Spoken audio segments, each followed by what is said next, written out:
everybody, welcome to yet another video. This one's a quick video on the Iwata Airgunza AZ3. Now this is the HTS impact model. It's got a slightly different livery on it because it's actually a bit of a special edition, if you know, as the special editions go on these anyway. So it's got slightly different markings on, but that's actually what it is. They also make a HTE2, which is a cheaper version. I've never used that, never seen it. It's got to be very similar to this, I would imagine.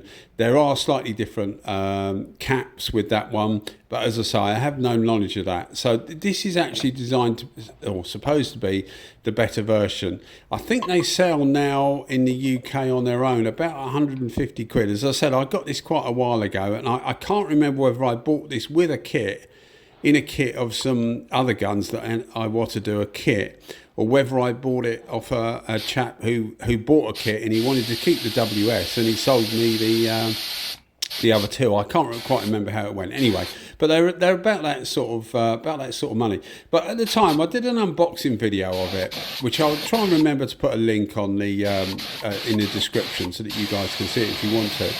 But I wasn't particularly impressed. There was a few problems with it, which, you know, if you want to see the problems, you can look at that video. They were easily remedied, but it just didn't inspire confidence really.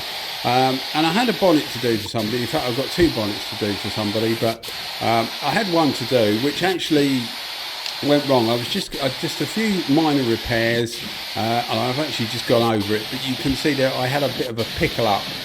When I put some base coat on it, it pickled up where it had a reaction. So I thought, oh, the best thing to do is take it off and just give it a good, you know, prime it, do it properly, basically. So I thought I'd get this gun out for the high build primer. And I got it out, and I fully, you know, you don't forget how it was, but because you haven't used it for quite a while, you're giving it another chance with a fresh mind, if that makes sense. And to me, it still seems lacking. I haven't sold it because they're only quite cheap, and it's always useful to have a cheap primer gun around. I've only ever got it, and this is what keeps me back really, I've only ever got it in the 1.8 version because they make two different caps for it. They make a HTS2, which is what I've got here, which comes with a 1.6, 1.8 or 2mm, which is designed for primers, primer sealers. And then they do the HTES1 cap, which is designed for the I think they do it in 1.3, 1.4. I think they might do it in 1.0. I can't quite remember. But they do it in sort of like what you would normally use for base coat and clear coat. They do it in those versions. And I've seen tip sets come up on eBay and things like that, not particularly expensive, with a needle and a tip, somewhere in the region of about 35 GD pounds. They don't seem to, you know, get a high, if it's bidding, they don't seem to get a high bid, and if people are buying it, they don't seem to get a huge price for it. But I would also need the cap, because I would want to try it in the configuration that's meant for base coat and clear coat.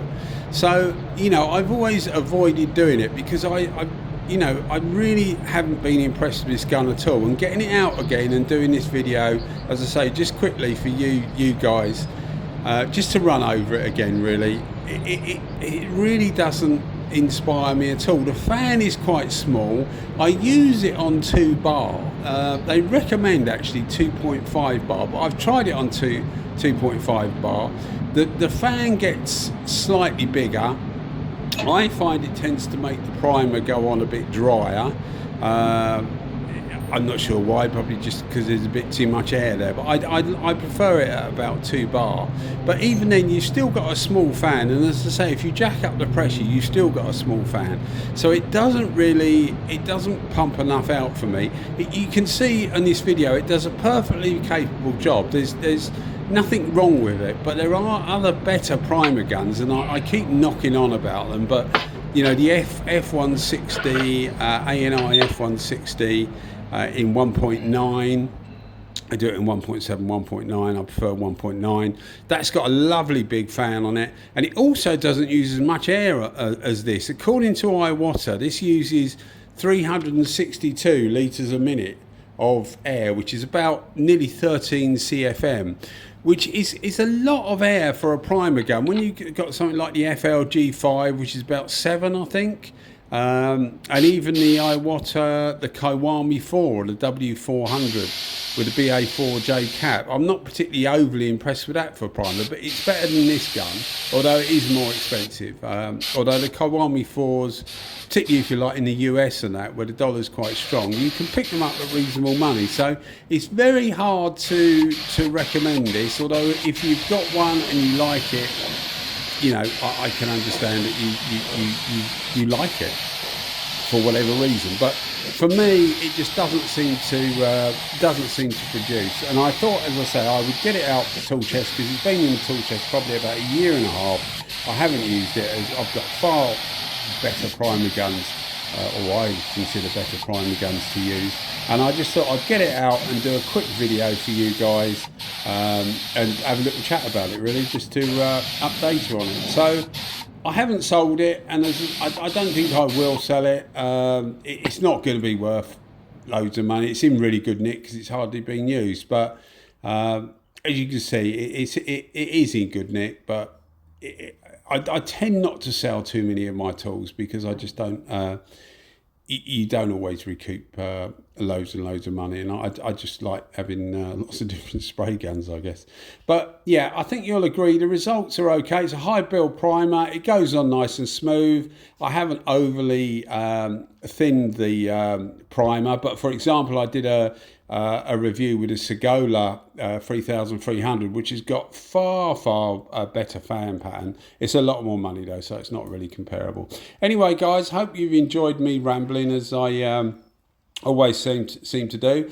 Thanks for all the likes and all the subscriptions, etc. And if you are new to the channel, maybe think about giving us a subscription if you're liking what you're seeing and what you're hearing. So I've got to get off and sand this now, and I'll see you soon. Cheers, guys. Bye bye.